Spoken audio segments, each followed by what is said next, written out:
5 days ago, I turned 16 years old. I was really excited about my birthday and thought it was going to be a special day. But what actually happened was nothing like what I expected.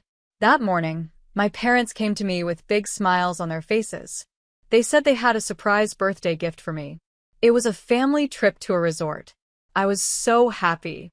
As the younger child, I don't usually get much attention, so it felt amazing that they were doing something so nice just for me. I quickly packed my bags, full of excitement, thinking about all the fun we were going to have together. After I finished packing, I went downstairs, ready to leave. But then I saw something strange. My parents were already gone. Only my older sister, Sarah, who's 18, was there. Sarah is the favorite child. She always knows how to get our parents to do what she wants. She had a big smile on her face that made me feel like something was wrong. I asked her where our parents were and what was going on. She looked at me calmly and told me that I didn't need to pack my bags anymore. I was confused and asked her why. That's when she told me the truth. There was no trip for me. Instead of a birthday vacation, she handed me a piece of paper. On it was a long list of chores. I was shocked. I asked her what was happening, and she explained that she had talked to our parents and told them that I should stay home to study. My school finals are coming up in a couple of weeks, so she thought it would be better for me to focus on studying instead of going on a trip. Meanwhile, Sarah still got to go on the vacation. She said she had already finished all her schoolwork, so she deserved the break. She even said I should be grateful to her for helping me stay focused. She laughed and told me that while the rest of the family would be having fun, I could do the chores if I got bored. I didn't know what to say. I was hurt and didn't even feel like crying. I just asked where Mom and Dad were. Sarah smiled and told me she had already sent them to the airport. She said they didn't want to break my heart by telling me themselves, so they asked her to do it instead. It was clear that Sarah had enjoyed every moment of delivering this so-called gift. I couldn't believe my parents agreed with her. My birthday, which started out with so much excitement, turned into a day I'll never forget, but for all the wrong reasons. I tried my best not to cry in front of Sarah. I didn't want to give her the satisfaction of seeing me upset. I quietly picked up my bags and walked back upstairs. Once I was in my room and heard the front door close behind her, I couldn't hold it in anymore. I broke down and cried for a whole hour. Sarah has never liked me, and I've always known that. What hurts more is that my parents always listen to her. Whatever she says, they believe her right away. It's like her word is the only one that matters to them. I've gotten used to being the one they ignore, but I never thought they would do something this hurtful, especially on my birthday. Yes, we've had fights before, Sarah and me. But this time it was different. This time, it felt cruel. That morning, after my parents told me about the surprise trip, I was so happy that I even messaged my friends to cancel our evening plans. I told them I couldn't hang out because my parents were taking me somewhere special. My friends were shocked, but happy for me. Even they knew it was rare for my parents to do something like that for me. I guess it really was too good to be true. After the tears stopped, I didn't feel any better. In fact, the more I thought about it, the angrier I became. I felt betrayed. And I wanted to do something to get back at them, not just Sarah but also my parents who let her do this to me. Since I was all alone at home, I came up with a plan. I went into my dad's home office and opened his laptop. It didn't have a password. I looked through his emails and contacts and found a list of important people he works with. Then I used his office phone to call them. I told each of them that I was throwing a surprise anniversary party for my parents that evening and that I'd love it if they could come. Most of them agreed, probably because I sounded like a sweet, thoughtful kid. Then I did the same with my mom's contacts. Her phone and laptop weren't password protected either, which made it easy. After that, I even found Sarah's boyfriend on social media and invited him too. I also texted my own friends and asked them to help decorate the house and make it look like a real party was happening. By 8 p.m., people started showing up. Lots of them. They looked surprised when they saw that my parents weren't there yet. I told them it was all part of the surprise. I even took a big group photo with everyone smiling in the living room. Once that was done, I was ready to carry out the second part of my plan. I stood in front of the guests and told them the full truth. I told them where my parents were and how they had left me behind on my birthday. I explained how they always listen to Sarah, my older sister, and treat everything she says like it's the most important thing in the world. I said I've always felt like Cinderella, left out, ignored, and treated unfairly, but I had never spoken up about it until now. I told everyone how excited I was that morning when my parents said we were going on a surprise family trip. I even canceled my plans with my friends because I thought something special was finally happening for me. But then, just a few hours later, Sarah told me I wasn't going. She gave me a list of chores instead and said I should stay home and study while the rest of the family had fun. I said it hurt even more because my parents didn't even tell me themselves. They let Sarah do it, all because she thought it was better for me to stay home. As I spoke, I saw the looks on everyone's faces. People were shocked. Most of them had always thought my parents were kind and caring people. They had no idea what things were like behind closed doors. But I told them, good parents don't do this to their child, especially not on their birthday. I told the guests the reason I threw this party was not for fun. It was to show everyone the truth. I even held up the list of chores Sarah had left for me. It was proof of how little they cared about my feelings. I saw Sarah's boyfriend standing in a corner. He looked surprised and maybe even a little hurt, like he was seeing a side of Sarah he didn't know before. When I finished talking, the room went quiet. No one really knew what to say. After a while, some people quietly left. Others came up to me and offered kind words, saying they were sorry for what I was going through. The only thing I felt slightly bad about was wasting their time, but honestly, I didn't regret it. They needed to see the truth. Once everyone had gone, I sent the group photo we took earlier to my parents and Sarah. I added a message. Had some guests over for my birthday party today. Guess I'll get started on that chore list Sarah left me. It was perfect. Within seconds, they replied, demanding I fix everything and saying they were coming home on the next flight. I didn't answer. I blocked them and packed my bags. Then, I went to my best friend Emily's house. Her family had always told me their door was open, and I finally took them up on the offer. I didn't know how long I could stay, but I was just glad to be somewhere safe and kind. The next day, my parents showed up at Emily's house. Emily's parents told them they had no right to talk to me and refused to let them in. After I made it very clear that I didn't want to speak to my parents, they started threatening legal action against Emily's parents. That scared me a little. I didn't want Emily's family to get into trouble because of me, so I asked them to let my parents in. I agreed to talk to them. When my parents walked in, they looked angry. They didn't ask if I was okay or apologize. Instead, they immediately started shouting at me. They were upset because I had invited their business contacts to the fake party. They said I had ruined their reputation. Their coworkers and associates weren't talking to them anymore. Some had even blocked their phone numbers. They blamed me for everything. And, to be honest, they were right, I did plan the whole thing.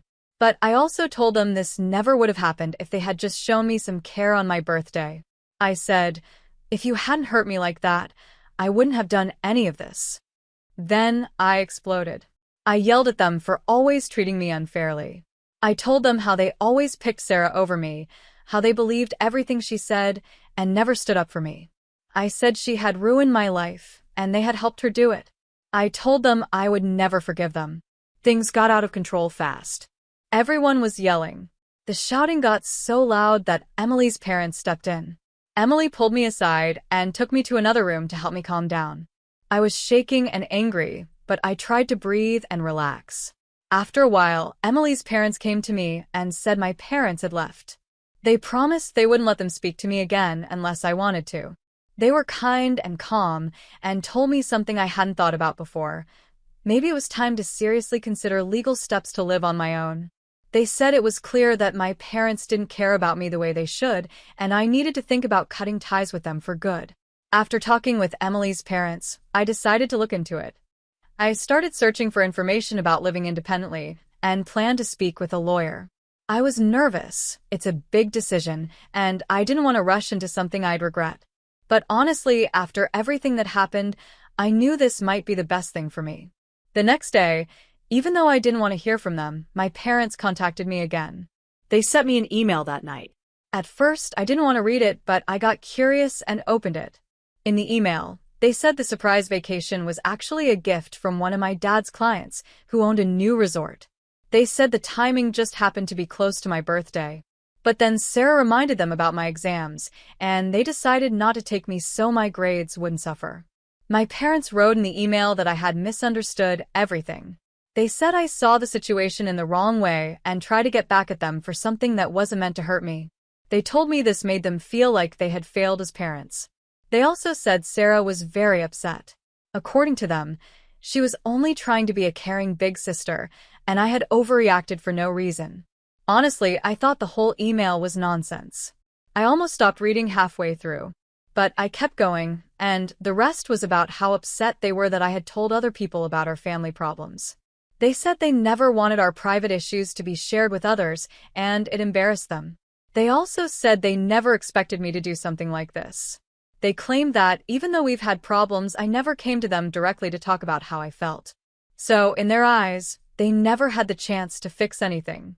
They said that if I had only told them I was hurt or upset, they might have been able to make things better. They even said they would have come home right away if they had known I felt left out. They admitted that the chore list Sarah gave me was maybe a bit too much, but they still believed I should have just called them instead of doing something so extreme. They said they didn't mean to hurt me, and that everything that happened was just a big misunderstanding. They asked me to talk to them, so we could fix things. But honestly, I don't know what I want. I feel all mixed up inside. I know one thing for sure though, I'm not going to say sorry. I blocked the email address they used, so they can't reach me again that way. I've decided I'm not going to answer them anymore, no matter what they say. I won't read anything else they send. It would just confuse me more and make me feel worse. As for living on my own, I've decided to go for it. I know it's a big step, and I'm still pretty young, but Emily and her parents have been amazing. They promised to stay by my side no matter what. They even said they could adopt me legally if it would help me feel safer and less alone. I haven't thought much about that yet, but just knowing I have that option makes me feel stronger. Right now, we're focused on helping me live independently. We've already talked to a lawyer, and the legal paperwork is being worked on. I don't know how my parents will react when they find out, especially since their email made it clear they're not happy about me staying with Emily's family.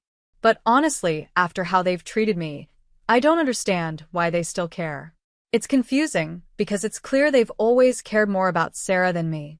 I have a strong feeling that my parents only want me back to fix their image and reputation, not because they truly care about me. Right now, I feel very confused.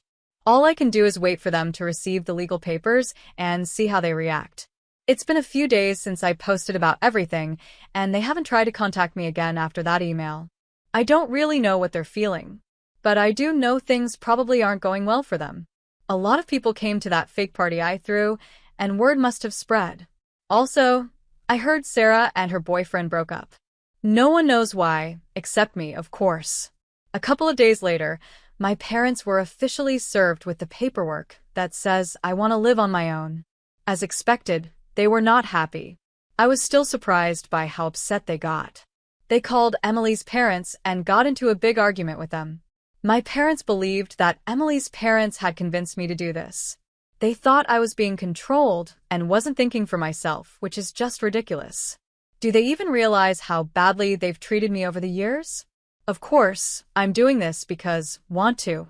No one had to push me to make this decision. Honestly, I kind of expected them to act like this. After everything I said at the party, they probably just wanted to show everyone that we were still one big happy family and that I was just being dramatic. But I didn't go back, and that made them even angrier. They can't stand the fact that I'm finally standing up for myself. That's their problem, not mine. They can say whatever they want about Emily's parents, but that won't change the truth. My parents don't deserve to call themselves my parents anymore. Now I'm finally breaking free from them. I didn't hear much of the phone call, but Emily told me what happened. My parents called her parents all kinds of terrible names. They even said they would take them to court if needed. They were shouting that Emily's parents had no right to help me or support this decision. They were so angry, they even made threats to hurt Emily's family, which is insane. I hope they realize that kind of behavior is illegal and only makes them look worse. The way they talked about me during that call showed their true colors. They don't want me back because they love me. They want me back to fix how they look in front of other people.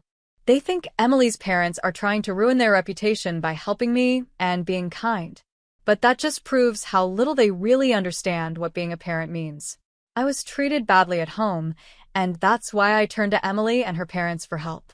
They told me they would never let anyone hurt me again. But when my parents called them, they were yelling on the phone, saying I was just a spoiled and ungrateful brat. They even said that Emily's parents were bad parents for supporting me. If my parents really loved me like a daughter, they would care about how I'm feeling. They would try to talk to me, not yell at people who are trying to help. But all they care about is their reputation. They think Emily's parents are trying to ruin how others see them. Emily's parents haven't even known my parents for long.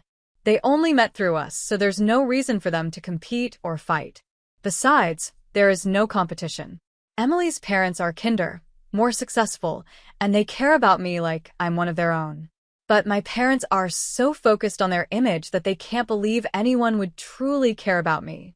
They think Emily's family is only helping me to make them look bad. Emily's parents told me not to reach out to my parents, even if I feel like it. They said it's not worth it, and I agree. I also found out they recorded the phone call with my parents. They only told me the important parts, but they said my parents said a lot of awful things. Recording that call was smart because it can be used as proof in court to show why I should live on my own. They also asked me if I wanted them to adopt me legally. I said yes. Not just to make my parents mad, although that is a bonus, but because I really feel that Emily's family is kind, loving, and safe. Having Emily as my sister would be amazing, and I would finally have the family I deserve. They said they'll talk to the lawyer again and begin the adoption paperwork. It might also help my case for living independently. Everything was starting to feel better. I felt happy and truly thankful. But just when things were looking up, something awful happened. A few days later, Sarah attacked me after school. It was after my last class, English, which is in the east wing of the school. I'm usually the last to leave class because I pack my things slowly. That day, by the time I walked out, most of the students had already left. I saw Sarah and a group of her friends waiting outside. I instantly felt nervous, but I tried not to show it. I knew they wanted me to feel scared. As I tried to walk away, they blocked my path. Sarah got in my face and told me I wasn't allowed to leave. Then they told everyone else who was still nearby to go away. Sarah said they had unfinished business with me. I tried to stay calm and not show how scared I was, but Sarah didn't care. She grabbed my arm and started pulling me outside. I yelled at her to let me go, but her friends were being loud, and no one could hear me. They dragged me to the janitor's closet, shoved me inside, and locked the door from the outside. I started banging on the door, hoping someone would hear me. But Sarah and her friends stood outside, blocking the door. And even if someone did hear me, they probably wouldn't help. Sarah and her friends are in the senior classes, and they're known for being mean. Most people are scared of them. After about 6 minutes, Sarah opened the door and let me out. By then, most students had already gone home. The hallway was empty. It was just me and them. That's when she slapped me across the face. Hard. She started yelling at me, calling me selfish and ungrateful. She said I didn't deserve anything and that I had hurt our parents. Then she shouted what was really making her so mad. She blamed me for her boyfriend breaking up with her. Then, she slammed my head against the concrete wall. I started feeling dizzy. Everything was spinning. She noticed and took advantage of it. She began punching me again and again. Her friends just stood there, laughing and watching like it was a game. It hurt so much. I tried to fight back, but Sarah is much taller and stronger than me. I couldn't do much. I ended up curling up against the wall, trying to protect myself. But she didn't stop. She kept hitting me. Finally, when she was done, she kicked me one last time. Then she and her friends walked away, leaving me there on the floor, crying. About 20 minutes later, Emily found me. I was still sitting on the floor, crying and in pain. When I told her what happened, she helped me up right away. I couldn't walk properly, so instead of walking home, we took a cab. When we got to her house, we told her parents everything. They looked very serious and upset. Right away, They contacted the school and called the police. It's only been an hour since then, and they've been on the phone the whole time, doing everything they can. They're really busy trying to help, but Emily is staying by my side and taking care of me. I don't know what's going to happen next, but at least I'm safe now. I'm still sore and my body is covered in bruises. Everything hurts, but I believe Sarah will face the consequences of what she did, and she already has. Thankfully, last week the school supported me. They gave the police the security camera footage from that part of the building. With that proof, it was easy for the police to charge Sarah. She was punished with community service, but the best part is she got suspended from school for 7 weeks.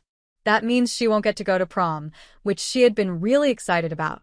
She also won't be able to take her finals with the rest of her class.